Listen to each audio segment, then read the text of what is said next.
Good afternoon, members of the media. Good afternoon to the people of the Republic of Trinidad and Tobago.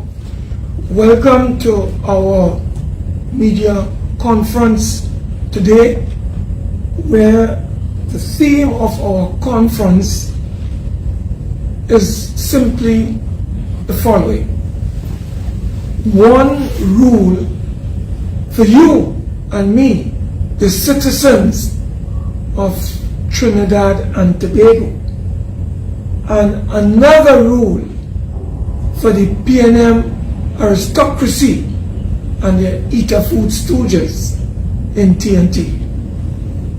We must never forget that famous writer George Orwell, who left us with a very powerful statement, which I just want to remind you of today.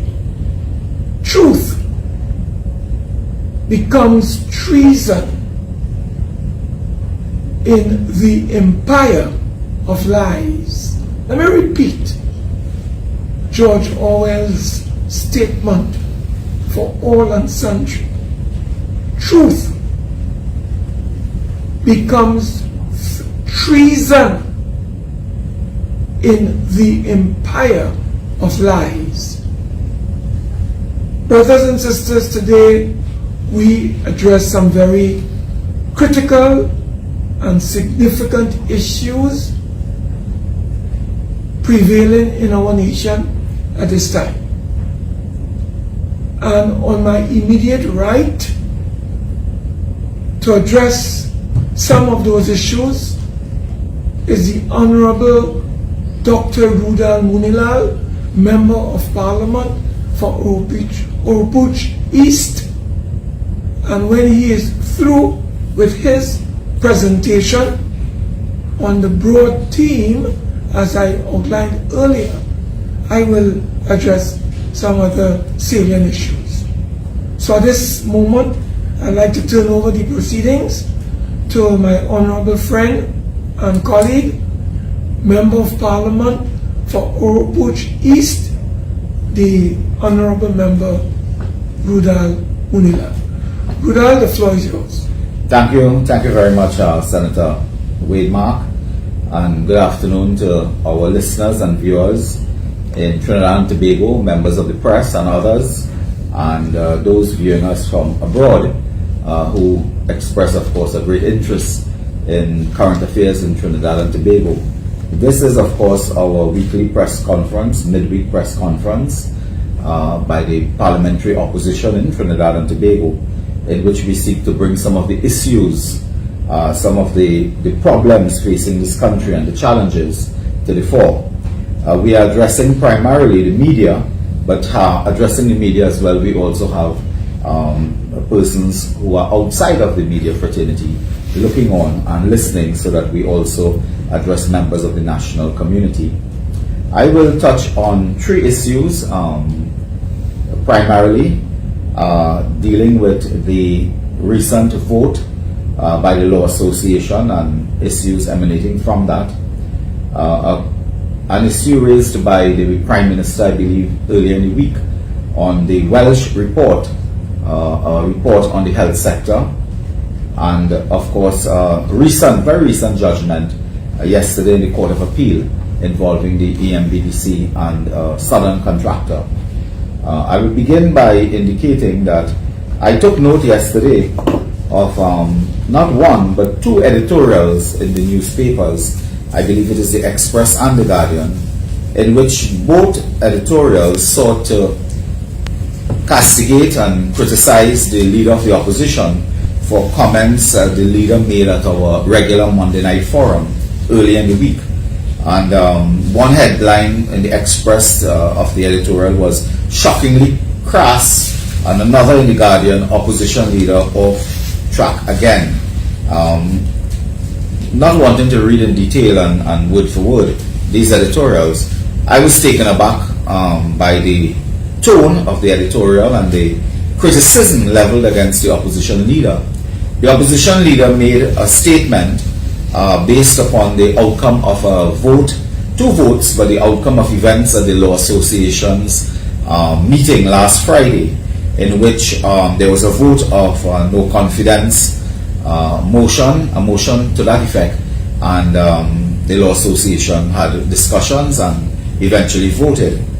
What I find to be hypocritical is that I also took note yesterday of other articles in the newspapers, and I refer, for example, Daily Express, 28 December 2020, would Rowley call his cabinet lawyers bottom feeders. This is emanating from a statement made by the Prime Minister describing lawyers as quote-unquote bottom feeders. Another one, PM slams Law Association over CJ affair. This was earlier in the year, and this month actually, 3rd July 2022. So on the 3rd of July 2022, the Prime Minister slammed the Law Association, who he accused of trying to surreptitiously inveigle him into being in a disadvantaged position vis-a-vis the matter involving the Chief Justice. But he attacked the Law Association.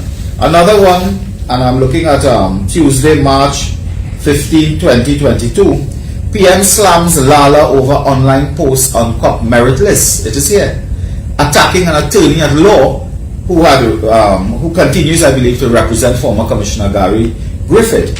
Now, I was looking for the editorials to see which editorial spoke out on this matter and castigate or criticize the Prime Minister for attacking the Law Association, for attacking lawyers. Now, maybe I did not have enough time to find the editorial, but there was none. There was none. The two newspapers had no editorial to condemn the Prime Minister over an attack on the institution, the Law Association, and on specific lawyers. There has never been any editorial. So that this, I believe, is just a blatant, naked, dire attack on the opposition leader, driven by malice, driven by political instinct of these newspapers, and it ought to be condemned. What the opposition leader has said is that there are persons who participated in the meeting of last Friday who themselves are on the payroll of the government. It is well known that we have what is called, what can be referred to as lawyers who work for the government. Government lawyers, they appear in every case that the state takes forward. They will appear, and we know their names, we know them very well. In fact, one in several matters at the court, Mr. Michael Kwamina is representing the Prime Minister. He's a lawyer, and I would indicate at the outstart that next week, I believe Tuesday and Thursday, Dr. Rowley has to present himself in court in a matter in which I took him to court in defamation, and he will be in the witness box to be examined by one of the same lawyers who is castigating and attacking. So Dr. Rowley will be in the courthouse next week, 26-28, at the Hall of Justice, and in the witness box, where he will have very serious questions to answer from my team of lawyers. But the editorials of yesterday was an act of hypocrisy, naked, blatant hypocrisy. It was an attack, of course, driven by malice. The political leader of the UNC made the point, which is well known, in that persons are involved in legal work for the state. They are not only paid by the state, but the Attorney General determines not just fees, but he may also determine when persons get paid, because you will go to cabinet with a note to approve funding. When that is approved, it goes to the Attorney General's office. The Ministry of Finance release money, so that the Attorney General plays a pivotal role in not only granting briefs and fees to lawyers, but when they get paid. When I looked at the list of lawyers, it is not, I don't want to call their names now, every one of them, but we looked through the list of persons who had spoken and so on. You could have easily put a money figure to that. That was almost $20 or $30 million, persons who have received their brief, who would have been paid.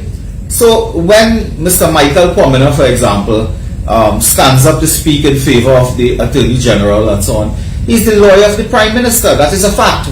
He may have over 1 million reasons to support the Attorney General. So the political leader, Mrs. Kamla Prasad Bisesa, pointed this out, indicated in local, phrase, it is eat a food culture, you're on the payroll, you are expected to support. I don't think we expected, persons who are being paid by the Office of the Attorney General to stand up and condemn the Attorney General. We didn't expect that. They are lawyers who, by virtue of their position, are paid by the Attorney General's office. So my own view is that those persons ought not to have found themselves in that compromising position where they are speaking that the Attorney General is a good boy and we know him many years and so on. And that was the next shocking development last Friday, that the Attorney General, in a motion of no confidence in the Law Association, would have marshaled cause to be marshaled, arranged cause to be arranged, what turned out to be several character witnesses. They were given testimony on character. That has never been the issue. The issue is and the issue remains. The Attorney General presented a deposition in a United States court in which he tendered certain untruths. That was very clear. He said he had a shocking memory lapse. He could not remember his specific role in matters involving the airport defendants and so on, Piaco Airport matter. And he tendered in a deposition and under oath what turns out to be statements that are not true. That is the issue, and that has not changed. That has not changed. Those statements are still false. They are false, and the Attorney General, let me repeat, he was acting in his capacity as Attorney General, not a private attorney, and was participating in meetings and in discussions, consultations involving the preparation of a case for the state. Who is a witness? Who is not a witness? What witness is expected to state? What is the witness stating? What is the value of a witness statement? And so on. The Attorney General participated in that in the capacity of Attorney General and had a severe detrimental memory lapse where he could not remember that he represented the defendants on the very matter and would have been privy to their defense strategy, would have been privy to arrangements that were, behind closed doors and so on. And that is the matter. And that raises another question, which is a very serious question. The Attorney General of Trinidad and Tobago today has been caught lying in a Florida courthouse where there's an appeal. The Attorney General and the taxpayer of Trinidad and Tobago, the public purse, is funding an appeal which we have not read and we have not seen, we have not had sight of. But the Attorney General in our constitution and in our legal structure has certain responsibilities. He is involved as a pivotal focus in matters dealing with extradition. He's involved in matters related to terrorism and meeting and treating with the threat of terrorism and handling certain developments and including, of course, persons accused of terrorist conduct and so on. In the law, the Attorney General plays an important role. We cannot have, it is untenable to have an Attorney General that has been compromised in a foreign jurisdiction. Today, in a Florida court, the Attorney General has launched an appeal over lying or telling an untruth in a document. So in a foreign country, there hangs a stick over his head. In a foreign jurisdiction, he's compromised. They're holding him up until Judgment Day. So he's compromised, his integrity is being questioned, his conduct is being questioned in a foreign court in which he may have to sit in Port of Spain and make a decision concerning citizens or the interests of that foreign state. So the interests of the state of Florida and the United States, their interest comes to Trinidad and Tobago and we have to take a decision, the Attorney General. He now puts himself in a position where he's compromised because he's in a foreign court, being in where a court is considering him, as someone who has perjured himself, committed perjury. So the Office of Attorney General and the individual, Mr. Reginald Amor, has been compromised. His integrity has crashed. And no amount of lining up members of the inner bar and lawyers in Port of Spain who are being paid by the state to give character witness statements and testimony and that type of thing, that will not help him. And no attack on the opposition leader will weaken her. Mrs. Kamala Prasad Bisesa is extremely strong and courageous in dealing with this matter and has been the person, the leading spokesperson in the national community on this matter when the story broke. She has been leading the charge, and she will certainly not bow to this kind of hypocrisy and this type of nonsense written by the newspapers. So that I wanted to make that point. I can now link it to a related issue. Yesterday morning, would you believe yesterday morning, members of the public, members of the media, there was a judgment, and it is in my hand. It is yesterday, 20th of July 2022, I believe. A judgment at the Court of Appeal in the matter of the EMBDC versus Junior Sami Contractors Limited. In this matter, I will just say very briefly the matter. It involves payment by the EMBDC, that cursed company under the PNM that they have used as a litigation company. It is a litigation company now, suing everybody and so on. 2 or 3 months ago, they lost a case to a southern contractor, Namalco, in which EMBDC has to pay $800 million. $800 million. Yesterday, they lose another case, another South-based company, in which they have to pay $82 million, more or less, but with interest that can accrue to $127 million, plus $10 million in legal fees that they have to pay on this matter. It was a simple matter. When we left office, we left contractors there. They had their contracts, they were doing their work, fixing roads, this is for housing development in the Caroni Savannah area for the former sugar workers. So you cannot give the former sugar workers land. You stop the project, you accuse the contractor and the former government of corruption, that they were claiming money under false pretense, they didn't do any work, inferior work and overvalue work and so on. You go into court. At the High Court, the matter was dismissed by summary judgment. Summary judgment means you had no case. Summary judgment, the matter was dismissed. The EMBDC then spent more money to go to the Court of Appeal. And in the Court of Appeal pelted out. The justices, Court of Appeal were the Chief Justice himself, Mr. Ivor Archie, Justice Pemberton, and Justice Budu Singh. Justice of Appeal, Budu Singh, Justice of Appeal, Pemberton, and Chief Justice Archie.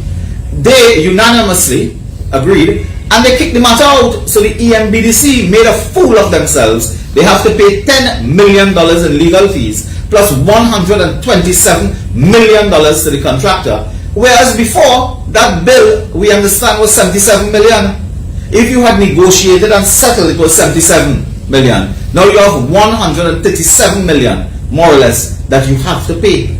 And when you look at the lawyers representing, it was quite instructive. One of the lawyers representing the EMBDC was also one of the lawyers talking in the Law Association meeting last week. I think the EMBDC was represented by one, and I want to get his name correct because I don't want to create any problem. One Mr. Colin Kangaloo. I think he's related, Senator Mark, to the President of the Senate, yeah, I believe. He's the lawyer there, and I'm not casting aspersions certainly on his professional conduct and so on. But the EMBDC hires the lawyers, Mr. Kangaloo and others, pay them what will be millions of dollars. These monies are fed through the Office of the Attorney General. So this is why when they stand up and talk in favor of the Attorney General, they are compromised, they have interests. They have interests, and the Junior Sami ruling is very, very important. They had accused our government of corruption and wrongdoing and all sort of things. Every courthouse today is ruling in favor of contractors who sue the government. In the EMBDC, in HDC, everywhere you go. Because of their malice, their incompetence, and their corruption to feed their friends and family. They have embarked upon litigation as a mode of feeding friends and family. Today I want to indicate that many of the lawyers who are receiving state briefs should be audited by the Board of Inland Revenue as to look at the amount of money they collect in briefs vis-a-vis their tax declarations. We are told that there are persons who have been receiving monies but may not be declaring it for tax purposes. And we call upon the Board of Inland Revenue to open your eyes and focus on some of the lawyers who have been receiving state brief and may not be declaring it for tax purposes and therefore cheating the public of Trinidad and Tobago from tax revenue. That is a matter that we raise, so that Mr. Amor has command as the Attorney General over these matters. They pay lawyers, and then the lawyers stand up in the court of in the Hyatt, I believe, and say, this is a good man, this is a good boy. But as our theme is today, can I make the point? There is one law for the PNM and no law for anybody else. The PNM operates by their own law, and other citizens in this country, we face a different music. Could you imagine an Attorney General of the UNC faced with serious questions, and lawyers will stand up and say, he's a good boy, he's a good boy? And the political leader said it correct. They are lawyers, we all know them. They get a ticket, a line fit in Hyatt. You see them in the savannah, sitting in a box, guzzling whiskey, wolfing down shrimp. They do that. They do that. And they are always there. In fact, they are lawyers, so you know if you go in a booth in the savannah, you must see them. And the political leader raised the point. That is a matter of fact. That is not her opinion, really. That's a fact. And those lawyers ought not to have compromised themselves in that shocking display of hypocrisy that we witnessed in this country last week. The final issue I raised, Senator Mark, has to do with an interest that members of the press had asked concerning the Welsh report. The Prime Minister, in his statement, I believe a few days ago, he was talking to 5 people somewhere, and he said that the blame for the health sector, which has collapsed, is on the hands of the UNC and Mrs. Prasad Bissessa, because we didn't put members on a committee for the Joint Select Committee and the Welsh report. Now, Dr. Rowley, his mental health is a question I've raised repeatedly. I've raised that repeatedly. It is either Dr. Rowley believes everyone is foolish, and therefore you could say anything, or he himself is someone we ought to be worried about. Sometimes I worry about him and his mental state. He has been in Parliament, I believe, for about 40 years now, more or less. In the Senate, he was in the Senate first, so I believe he was in Parliament, certainly in the lower house for about 30 years or so. Dr. Rowley knows that whether an opposition participates in a Joint Select Committee or not, that has nothing to do with passing laws, cabinet decisions, implementing program. All he had to do is take the Welsh report, put a committee of the cabinet to study it and make recommendations, cabinet approve recommendations, minister implement policy. That is all. If it required legislative change, you draft a law to the Legislative Review Committee, you study it, you analyze it, then you come to Parliament, you pass your law. What the UNC and the Joint Select Committee have to do with the Welsh report? And we did not participate in that because that itself was an act of hypocrisy. The Gladys Gafford report of 2007-2008 thereabout had 1,500 pages of recommendations. We implemented several recommendations from that report, so that the Welsh committee did I'm looking for the best word, an inaccurate report. We wanted to have no part of that, and the UNC never attended and dealt with that because it was a waste of time and money. But assuming that you believe the Welsh report had value in it, why did you not implement it? Go to cabinet, approve policy, implement policy. That has nothing to do with the Joint Select Committee. So I asked Rowley today, when himself, Colin Imbert and others boycotted the Joint Select Committee on Procurement, when the partnership was in office, and they boycotted a Joint Select Committee on Procurement, what we should have done? Cry, throw our hands in the air and cry, hide under the bed and say the PNM crashed procurement? No, we came back to the floor of the Parliament, debated and passed procurement legislation, which they have not implemented yet in its entirety. And we know why they have not implemented that. We know why. They will never implement that. But a Joint Select Committee has absolutely nothing to do with implementing policy that Cabinet can approve and implement. If you need legislative change, you come to Parliament. If you need money, you go to the Ministry of Finance. So for Dr. Rowley to stand with a straight face and state that the Welsh committee report was thrown in the dustbin because of the opposition leader and the opposition in Parliament, that itself is rubbish. He is really thinking that everybody in town here is a fool.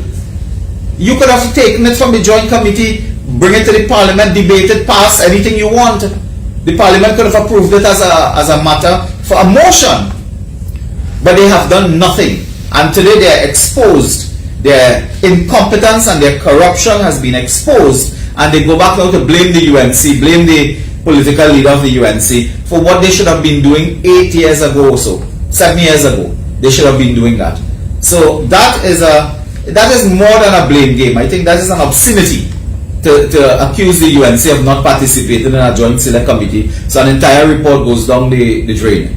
That really is hypocrisy, and I will leave that right there. So I've raised the matters of the situation with Mr. Reginald Lai Amor. We have raised the issue of the wealth report, and of course that judgment in the Court of Appeal yesterday. So I will leave it at that and invite Senator Mark to take us further. Thank you very much, my honorable colleague and friend, Honorable Rudal Munila. Members of the media, I would like to focus on the economic crimes being committed by this lying and thieving PNM administration, which has been going on for the last 7 years. That is why we have termed them a kleptocratic administration.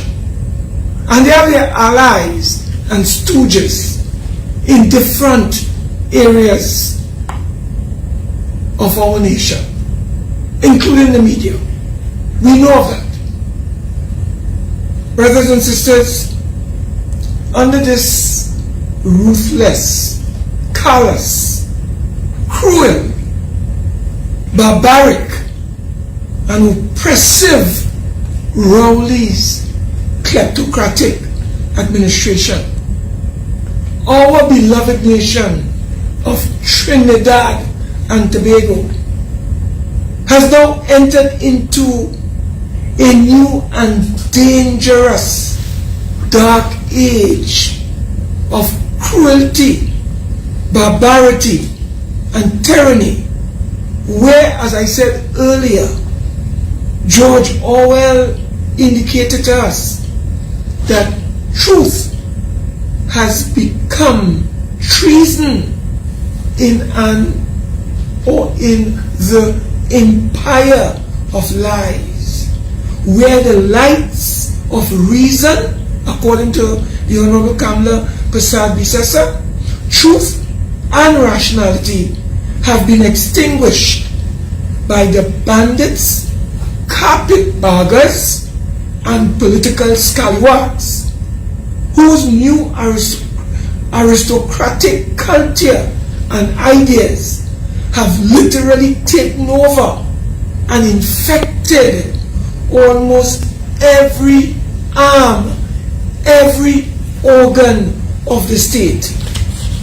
The Rowley-led criminal dynasty and oligarchy has now taken our nation backward into a virtual feudal type society, where one small and tiny group of privileged elite lives off the work, blood, sweat, and tears of the masses who have been oppressed and exploited by the majority, by the minority. We now live in a constitutional dictatorship where we have a new monarch in the persona of a prime minister who dispenses favors to a selected aristocracy, as was outlined earlier by the Honorable Leader of the Opposition, via their friends, their family, and their financiers. The ruling class is corrupt and rotten to the core and has sought to literally rewrite new universal standards and of conduct and behavior in public life in our country. It is now common and acceptable to lie in this country and to be pardoned for lying. It is now become common and acceptable to thief in this country, and that too is acceptable in this land. And then we have the newspapers through their editorials in what we would like to call fake morality, coming out in their hypocritical editorials to try to castigate the UNC and its leadership for standing up for what we believe in, which is entrenched in our Constitution: freedom of expression, freedom of thought. We will not be part of the brotherhood of wrongdoers in this country.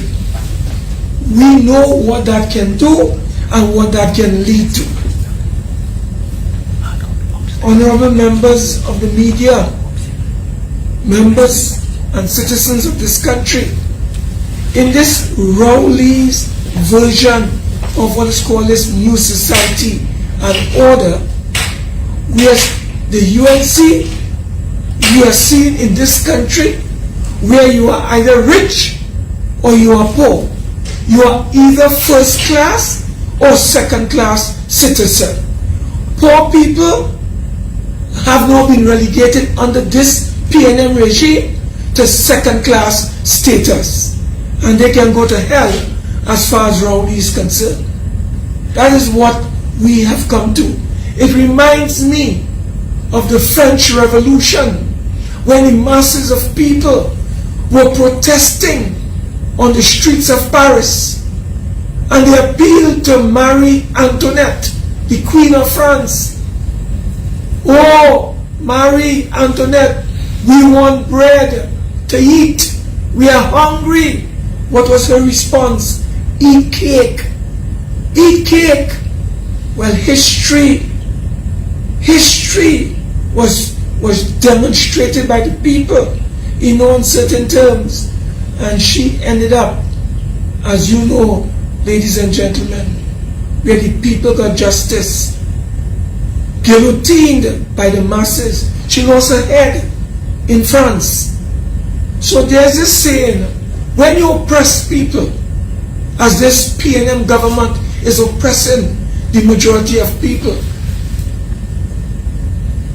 those who forget history or the history of the past are condemned to repeating it.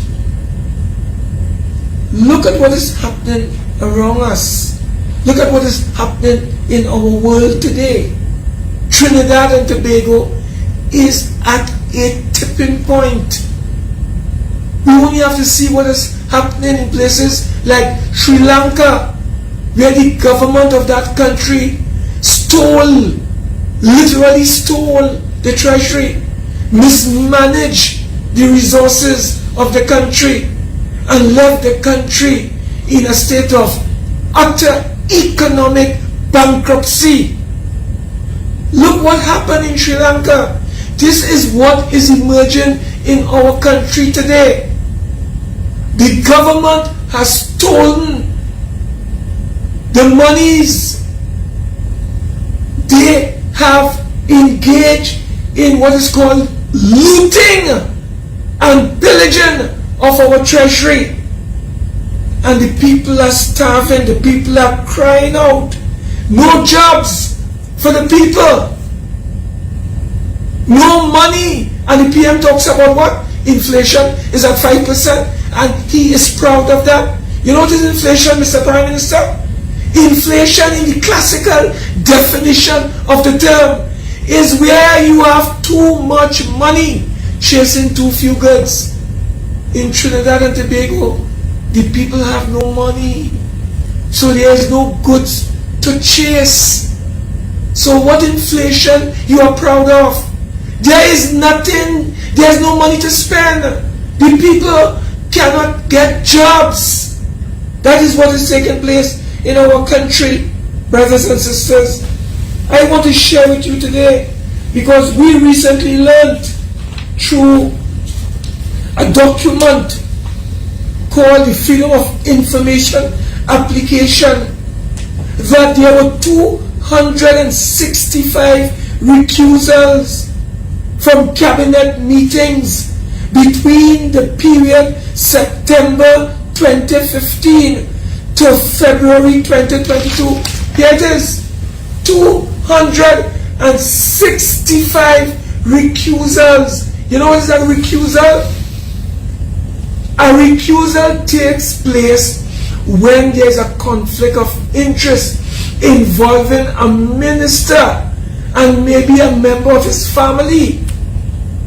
265 recusals. Conflicts emerging. Leading the pack, Dr. Munilal, is the Gary Sobers of the cabinet, the young and restless all-purpose minister himself, Stuart Young, with some 98 recusals out of a grand total of 265. Stuart Young is short of scoring his maiden century. He is short of scoring his maiden century. Dr. Munilal, what an achievement for this monumental failure. 100 times, too short of 100 times. Of what? Recusing himself from cabinet. And not too far behind him, first runner-up is a fellow called Faris Alwari, the slick, smooth-talking former Attorney General. He too has been a beneficiary of government largesse. And not to be left out is our Prime Minister. 8 times he have had to recuse himself. You know why? Because of conflicts of interest. All of them are feeding. There is a frenzy feeding at the trough of the treasury of our nation. I want to remind Trinidad and Tobago that there's a company called NCB Global, which has now transformed itself into the NCB Merchant Bank. You know, in 2014, the assets of that company was just about $114 million, Dr. Munilal. In 2015, their asset was just about 140 million TT dollars. You know what it is today? Their financial statement at the end of 2021, their assets is over $1 billion. A company that made just $1,000 in profits in 2014 and just a little more than $1,000 in 2015. Imagine with the aid and the help of this government between 2015-16 to 2021, their assets moved from $114 to $15 million in 2014 to over $1.1 billion in 2021. That is where our money is going, with the support of this government. That is why Stuart Young has had to recuse himself almost 98 times because of conflicts of interest, brothers and sisters. My brothers and sisters, is it any wonder? Is it any wonder that we saw in Tuesday's Express the good, the bad, and the ugly? Look at here. And in every statement made by the Prime Minister is crying crocodile tears. Prime Minister, 1 billion fuel subsidy cap. The Prime Minister is now saying when the price of oil if and when, because right now it's going down, but because of the volatility of the oil market, supply and demand, the price of oil will go back up. The price of gas is up and continues to go up. The Prime Minister deliberately, maliciously, and calculatedly shut down Petrotrin, shut down the refinery. We had energy security in this country where we were producing our own premium gasoline, regular gasoline for fishermen. We were producing super gasoline. We were producing diesel, kerosene, bunker fuel, and jet fuel. Dr. Rowley closed down, shut down our refinery. US 7 billion, what am I saying? US $7 billion worth of asset called our refinery. Close it down. You know on what basis? Dr. Munilal, he claimed in this article Petrotrin had to spend $600 million to import crude oil, to translate and to process and to refine into these products that we are now importing, that we once produced. You know, brothers and sisters, he's threatening to only put out $1 billion to subsidize fuel in this country, and anything above $1 billion, he's saying you and me and everybody else in Trinidad and Tobago have to pay higher fuel prices. That's a criminal act of the Prime Minister. You shut down Petrotrin. You shut down the refinery. You, Mr. Prime Minister, provided insecurity for our people because of your decision, and you're now telling the people of Trinidad and Tobago that they must now what? Fend for themselves? And you are going to put a cap of $1 billion? Listen, we have made it very clear. The Prime Minister should reinvest and immediately take steps to begin the revival, the reconstruction of our Petrotrin and our refinery. Get Petrotrin back on its feet. Invest in Petrotrin. It belongs to the people. You know, the man is so shameless. They were going to bring a company, a fly-by-night company. Two brothers who are electricians out of San Jose, California, calling themselves the Myers brothers, to take over our $7 billion US refinery. Now, he's ashamed to tell the country that a vigilant opposition that exposed this crime that he wanted to commit against the people, negotiations have collapsed. funeral arrangements have been announced, and he administered funeral rites at his press conference on Monday. The only thing he didn't say, Dr. Munilal, is the Quanten deal is dead.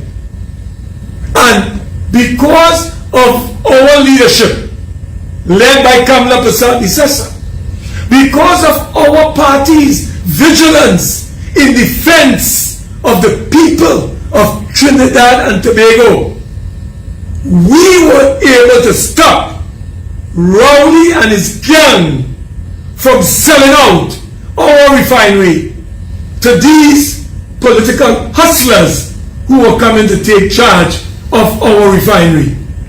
And it is the UNC led by Kamla Prasad Bisesa and our loyal opposition, the alternative government, the United National Congress, that stopped Dr. Rowley and his gang of thieves from selling out our asset and giving it away to who? A group called Quanten. They run them out of Aruba. They hanging on by a thin thread in Angola, and they were coming to take over our refinery in Trinidad and Tobago. And you are telling this country that you cannot find more than $1 billion to subsidize our fuel that we consume, that you criminally is responsible for destroying by your decision to shut down the refinery?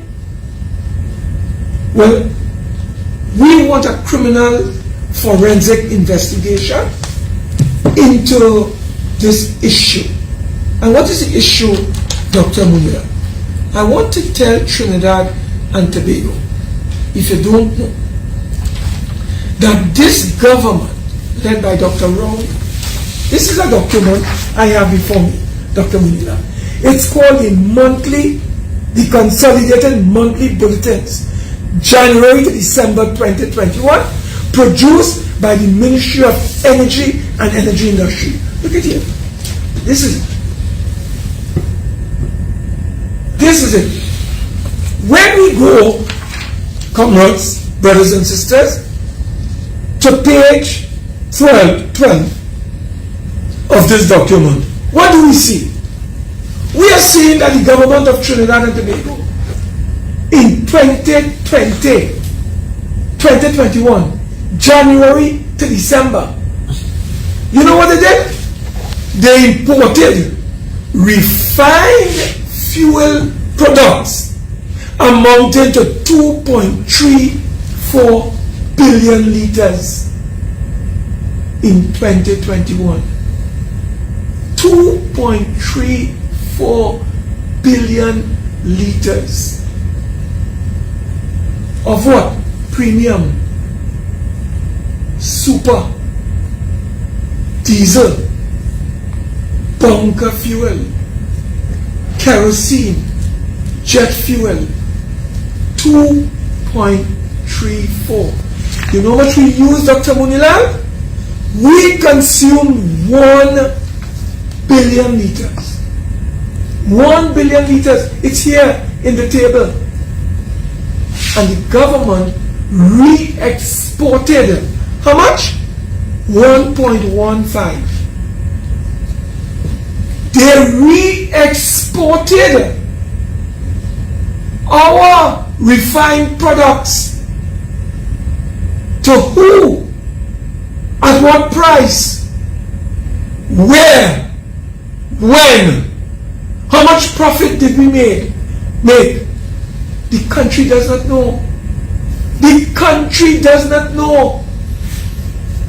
Is this fuel being exported to Venezuela? Is Dr. Rowley and his government breaking United States sanctions? Where is this fuel going? I saw recently where in Venezuela, once you have a card, you could fill up your tank for one boulevard. So are we subsidizing Venezuela? Try as we may to get from the Minister of Energy and the Prime Minister and the Minister of Finance, where is this 1.13 billion liters of refined fuel going? You are spending our hard-earned foreign exchange, US dollars, to pay for this fuel, and we don't know where it is going. But you are telling Trinidad and Tobago that you are only putting $1 billion as a cap on subsidies for fuel in Trinidad and Tobago. That is what you are telling us. That is what you are telling Trinidad and Tobago.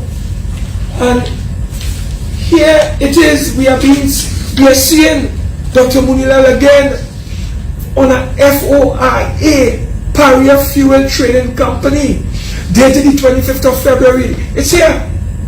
It's here.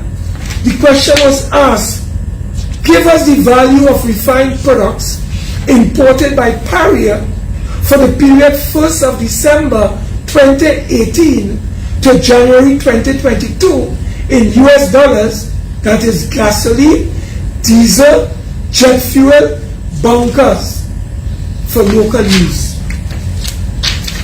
The answer is here.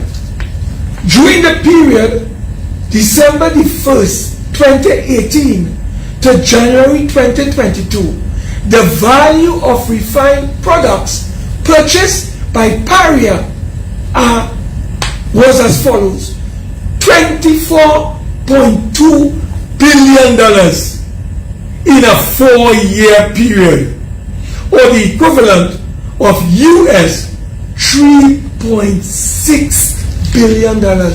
Look at here. We are spending $3.6 billion, almost 900 million US dollars, to import fuel every year in this country, and we are only using half of it in terms of consumption. Where's the rest going? Where is the rest going? We want and we call for a criminal forensic investigation into the re-exportation of our refined fuel. We want to know, where is the 1.13 billion liters of our refined products going to? Who is collecting this fuel? At what price? We want answers from you on this matter. I just want to say also, there is something that we need to pay attention to. We have a government that has inflated every good, every service, and every work under its command over the last 7 years. You know, we believe that the absence of procurement legislation that Dr. Munilal referred to, we have been informed by the procurement regulator that Trinidad and Tobago loses $5.3 billion a year through corruption, impropriety, and bid rigging.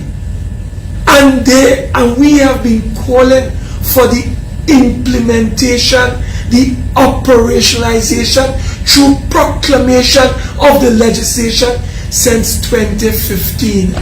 Instead, the government has watered down the legislation by bringing amendment after amendment after amendment to the legislation.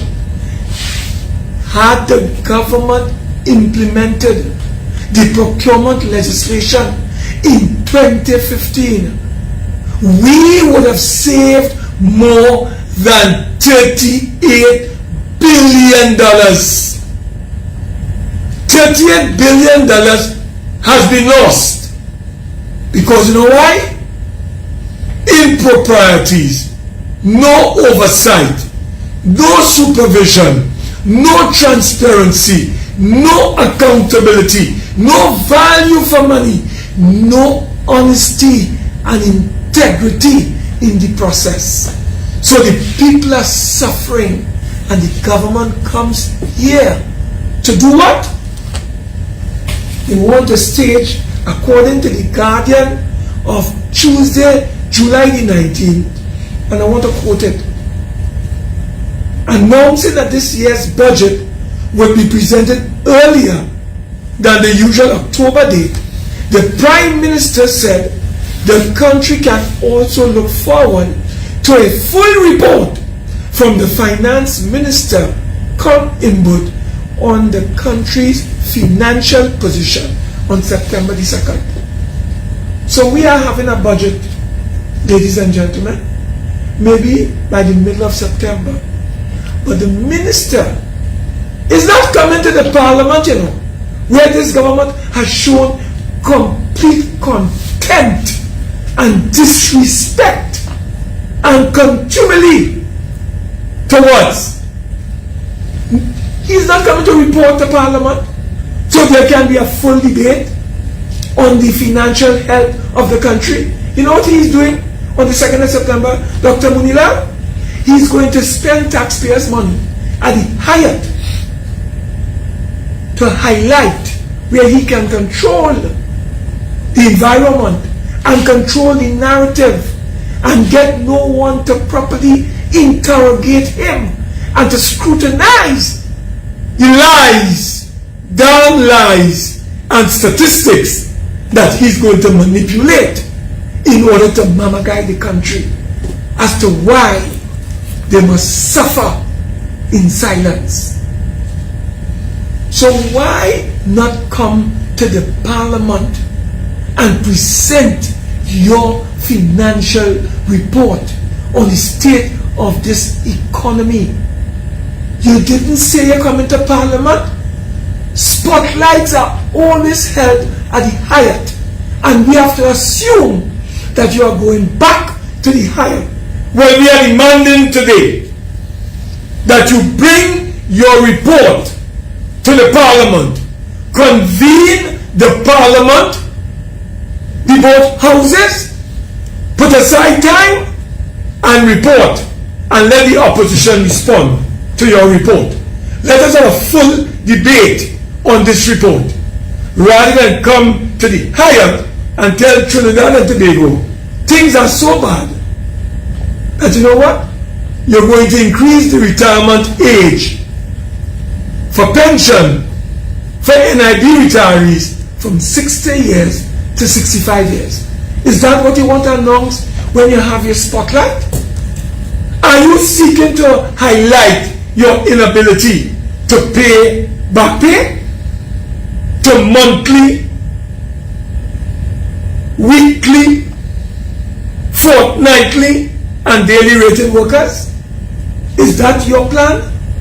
These are issues that we are very concerned about, and that is why we are saying that the government has been inflating contracts in this country over the last 7 years so they can go and buy ferries, they can go and buy Cape class patrol vessels.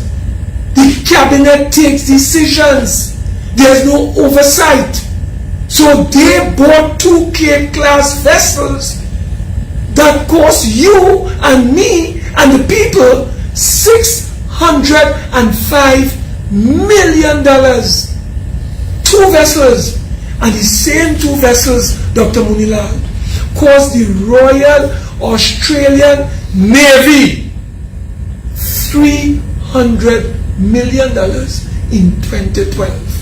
So where the next $300 million gone to, Mr. Prime Minister, Mr. Minister of Energy, who was then Minister of National Security? Where have these monies gone? We don't know. You spent over $1 billion on ferries, and there's no accountability. But you're coming now to cry crocodile tears that you can't pay. No back pay, no new wages for workers, no increases in minimum wages. People are working on 2013 salaries, 2012 salaries, 2010 salaries, and you're coming in 2022 on the 2nd of September to tell them you can't pay. Well, you have to pay. You have to pay. And Mr. Prime Minister, I want to say in closing, make up your mind. Make up your mind. Either you want to remain as Prime Minister or you don't want to remain as Prime Minister. But you cannot be drawing two salaries. That is a conflict of interest. We may have to consider Dr. Munila writing to the Integrity Commission on the conduct of this Prime Minister, who is running a goat farm, a sheep farm in Tobago, and according to him, selling meat, exporting meat to Trinidad and Tobago. So he's getting two salaries. Is that fair? Is that right? Is the Prime Minister not conflicted? Do we have a business cabinet? Or do we have a cabinet that is looking after the interests of the people? They are not, ladies and gentlemen. Time is running out on this country. All the signs are emerging.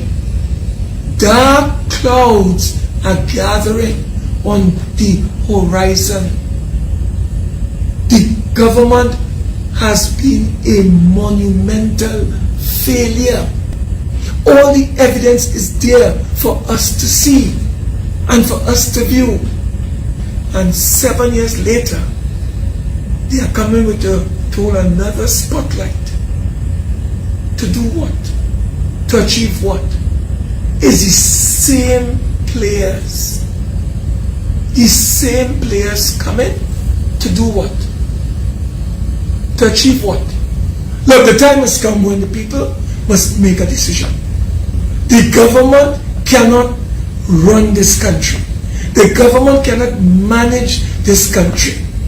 And if the government cannot manage and run this country, the best option available to the Prime Minister is to call fresh elections in our country and let us move forward.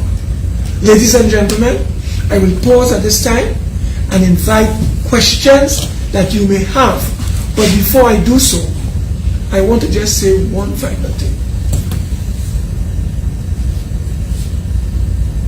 FCB, you may not want to answer us now. You may not want to tell the country why you have invested over $125 million US, both in lending monies and in buying shares in a company in Jamaica known as Cornerstone Financial Holdings Limited and Barita.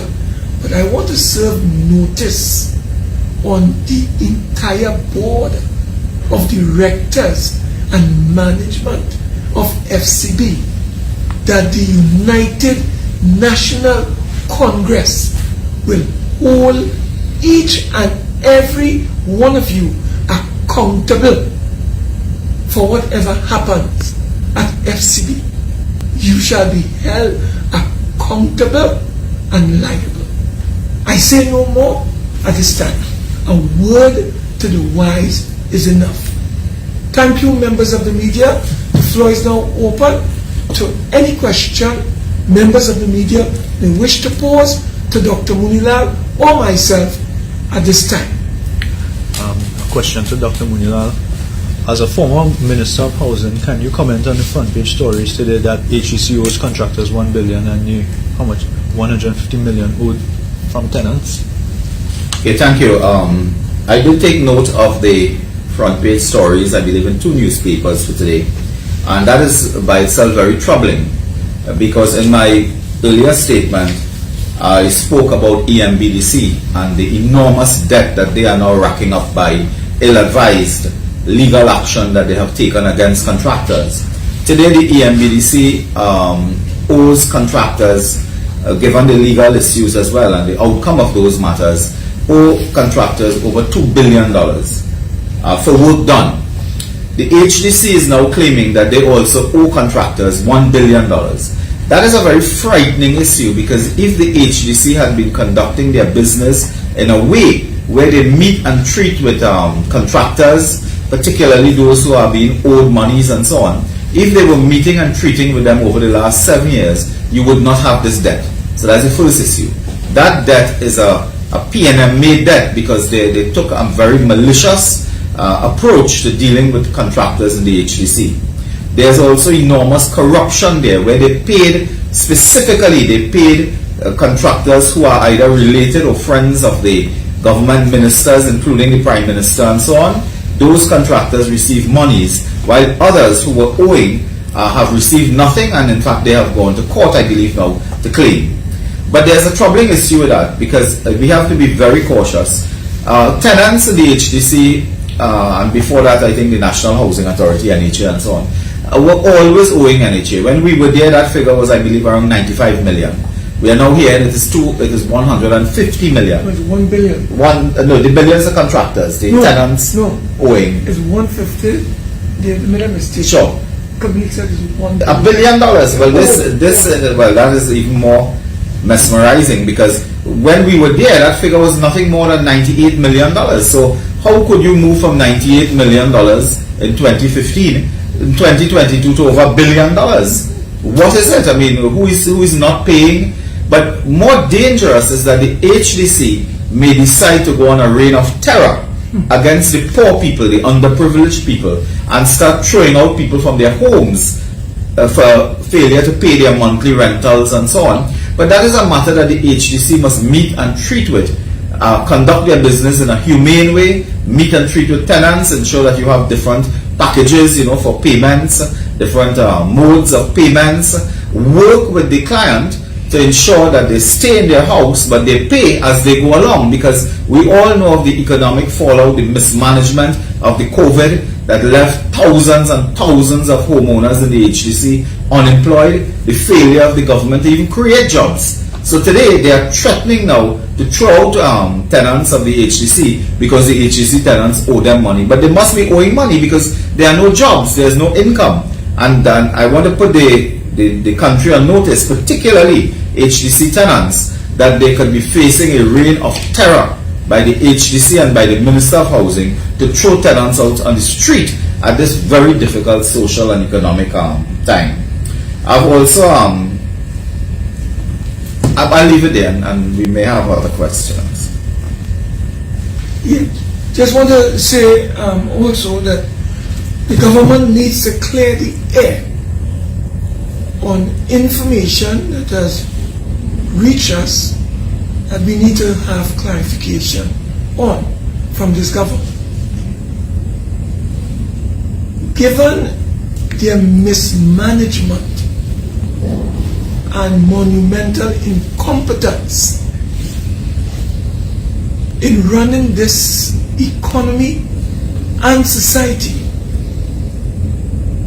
and the fact that they are trapped for cash owing to very low volumes of production, both in terms of crude oil and natural gas. Information is reaching us that the government is planning, based on advice given to them by their ruling elite friends, that they should get out of business. And getting out of business means getting out of the First Citizens Bank.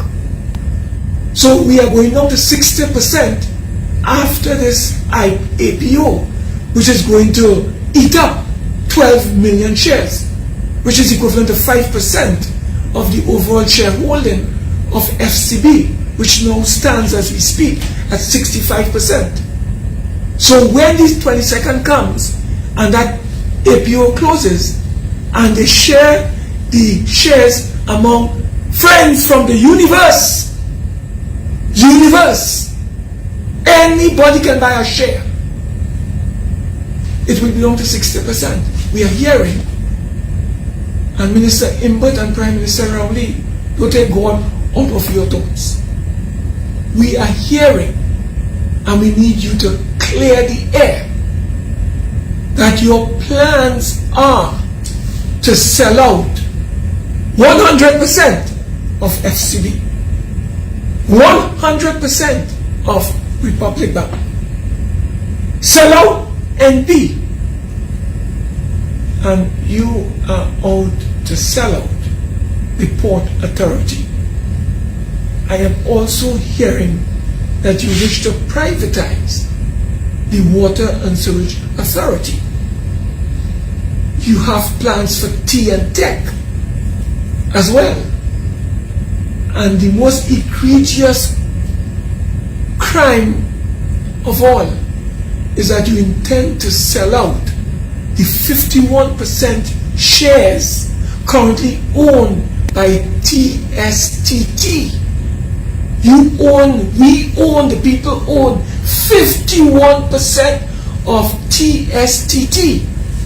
And we understand that your plan is to sell this 51% shares to a company called Global Liberty, which is already in charge of the 49% through Liberty Latin America.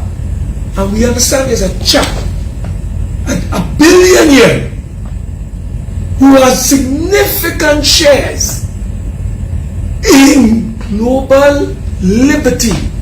He is currently the owner, main shareholder of NCB Group in Jamaica.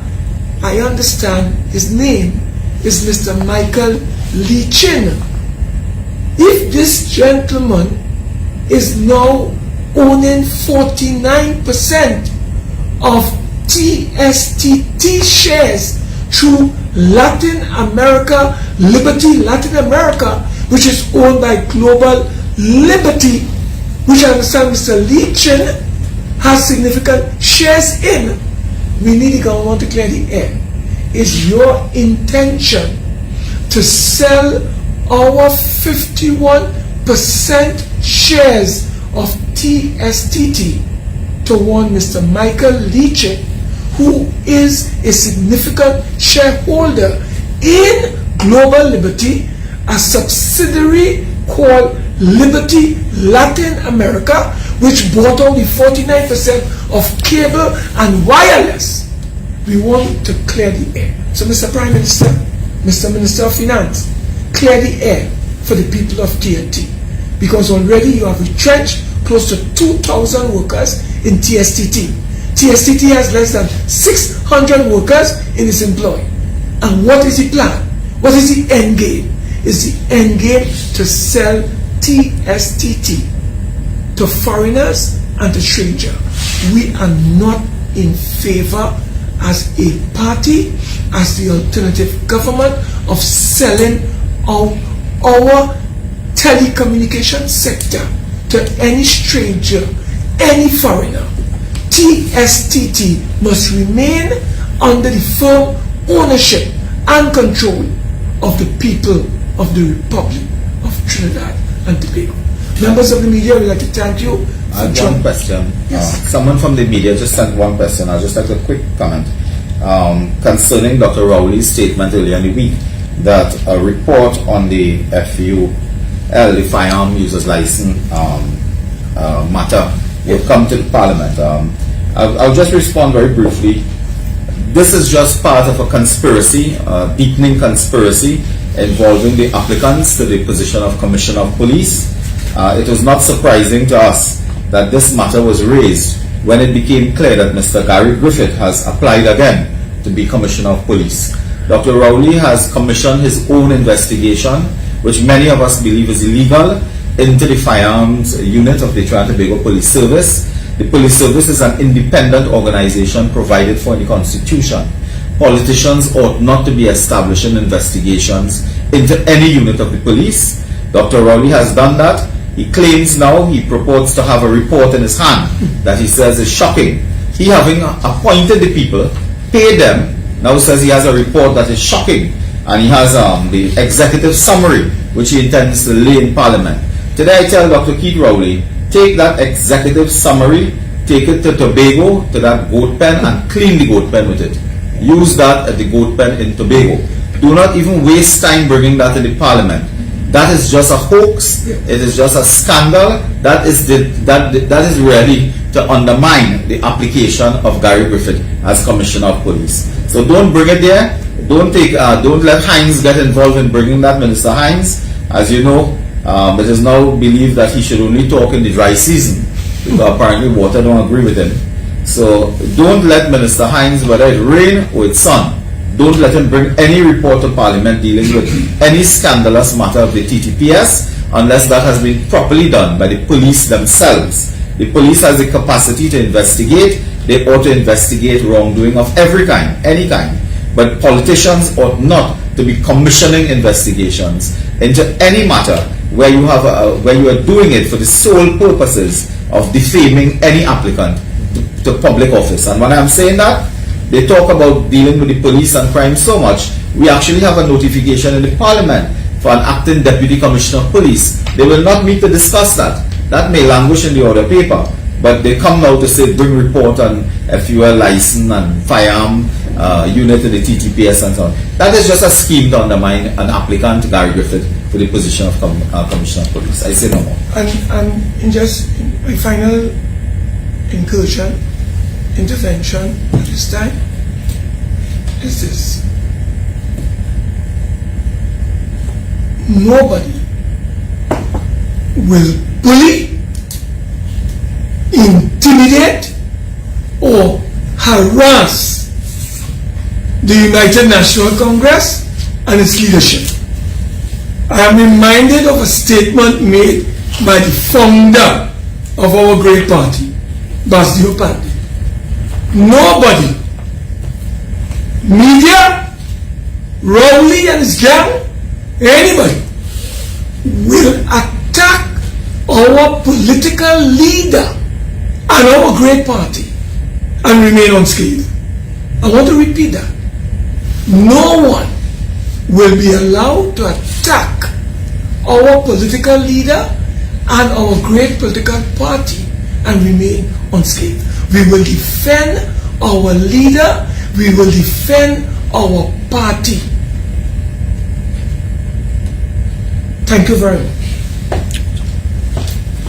Members of the media, thank you so very much for taking the time off to be with us at our press conference today. We wish to serve notice that we shall continue our press conference on Sunday here at the office of the Leader of the Opposition, and we shall continue our virtual meeting platform next Monday at the Rampersad building. So we look forward to you joining us next Monday, and of course our weekly Sunday media conference. Thank you very much, member of the media and citizens of the Republic of Trinidad and Tobago.